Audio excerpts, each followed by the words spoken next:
আসসালামু আলাইকুম। আজকে মজাদার একটি মাছের ভর্তার রেসিপি শেয়ার করব আপনাদের সঙ্গে। এটা হচ্ছে আমি পোয়া মাছ দিয়ে ভর্তা করব। তো এই যে এখানে ৩ পিস পোয়া মাছ নিয়েছি। আ মাথা, লেজ আর হচ্ছে মাঝখানের টুকরা। এটা আমি ভালো করে ধুয়ে পরিষ্কার করে নিয়েছি।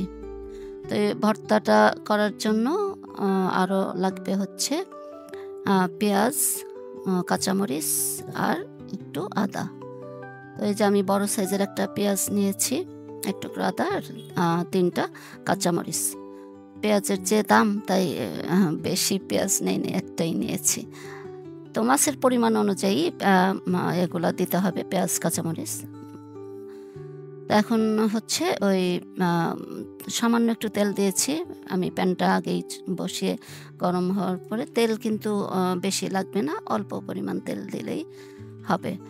তো তেল গরম হওয়ার পরে আমি আদা কুচিটা ১ম এ দিয়ে দিলাম। আদা কুচিটা একটু নেড়েই তারপর পেঁয়াজ আর কাঁচামরিচটা দিতে হবে। আদা কুচি কিন্তু আবার বেশি ভেজে লাল করা যাবে না। এই যে এরকম পর্যায়ে পেঁয়াজ মরিচটা আমি দিয়ে দিব। দিয়ে এখন এই পেঁয়াজ মরিচ আর হচ্ছে আদা আ ভালো করে ভেজে একটু সফট করে ভেজে নিতে হবে। একদম পুড়িয়ে ফেলা যাবে না বা ভাজা করা যাবে না।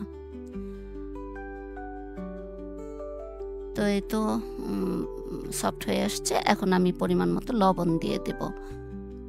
এটা মাছের পরিমাণ অনুযায়ী আমি লবণটা দিলাম। কারণ মাছেও কিন্তু লবণ দিয়ে ধুয়েছি, লবণ দিয়ে একটু মেখে রেখেছিলাম।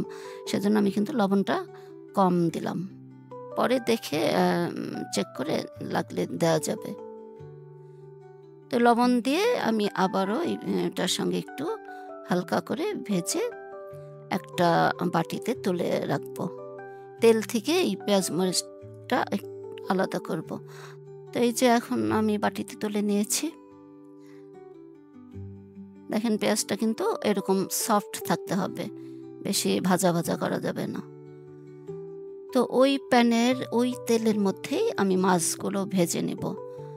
আমি কিন্তু আর তেল দেইনি। ওই যেটুকু তেল ছিল প্যানে সেটা দিয়েই।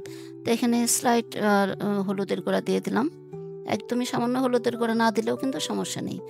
হলুদের গুঁড়া আপনার স্বাদ বাড়াবেও না, কমাবেও না। শুধু কালারটার জন্য আমি একটু হলুদ দিয়ে দিলাম। তো এখন মাছগুলো আমি দিয়ে দিচ্ছি। একদমই লো ফ্লেমে কিন্তু ভাজতে হবে।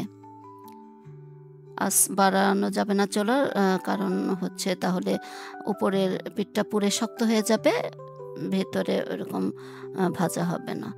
তো একদম চুলার আঁচ কমিয়ে আস্তে ভাজতে হবে।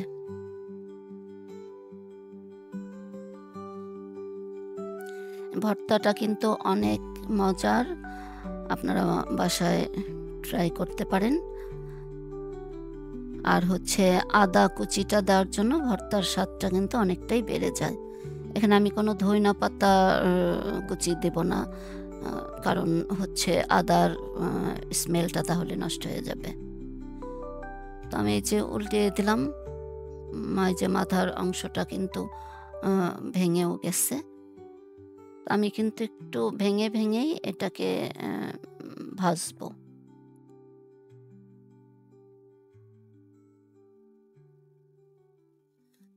চুলার আঁচ কিন্তু এখনো লো ফ্লেমে আছে। তো মাথাটা তো ভেঙেই গেছে। এখন হচ্ছে এগুলো আমি একটু গোটায়ে ভেঙে নিলাম। ভেঙে দিলাম কারণ হচ্ছে একটু ভেতরটাও ভাজা হবে। আর হচ্ছে একদম লো ফ্লেমে তো চুলার আঁচটা আছে। তাই একটু ভাজা হবে, শক্ত কিন্তু হবে না। সফট থাকবে বাট একটু ভাজা হবে। সেজন্য আমি একদম খুলে মাছগুলোকে ভেঙে ওই তেলের মধ্যেই একটু হালকা করে ভেজে তুলে নেব।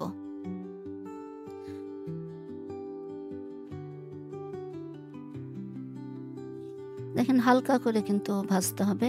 বেশি ভাজলে কিন্তু শক্ত হয়ে যাবে। ওই ভর্তাটা কিন্তু খেতে ভালো লাগবে না। তো এই যে এরকম হয়ে আসছে। এখন আমি নামিয়ে নিয়েছি। আমি ওই প্যানের মধ্যে রেখেই মাছের কাঁটাগুলো ফেলতে এসেছিলাম। আ উম কাঁটা কিন্তু খুব ভালো করে বাছতে হবে।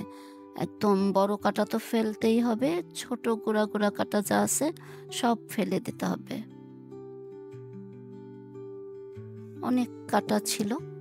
তো আমি সব কাঁটাগুলো একদম সুন্দর করে বেছে নিয়েছি। এই ভর্তাটা কিন্তু বানাতে অনেক সহজ। শুধু কষ্ট কাঁটাটা বাছা, তাছাড়া আর অত ঝামেলা নাই। খেতেও কিন্তু দারুণ মজা।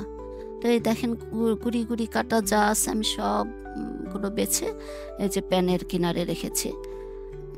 যেন মাছের মধ্যে কোনো কাঁটা ২-১ টা না থাকে।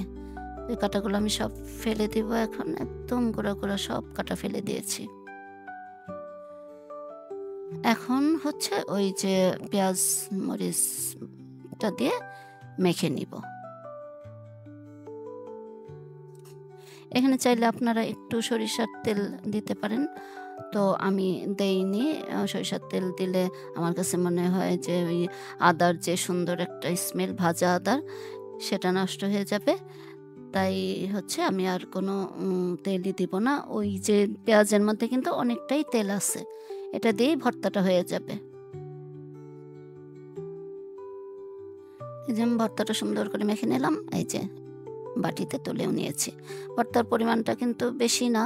আ আমি ওই মাছ অনুযায়ী হচ্ছে পেঁয়াজ, কাঁচামরিচ এগুলো নিয়েছি। আপনারা আপনাদের পরিমাণ অনুযায়ী এবং টেস্ট অনুযায়ী দিবেন ঝাল, লবণ। তো ঠিক আছে, সবাই ভালো থাকবেন। আল্লাহ হাফেজ।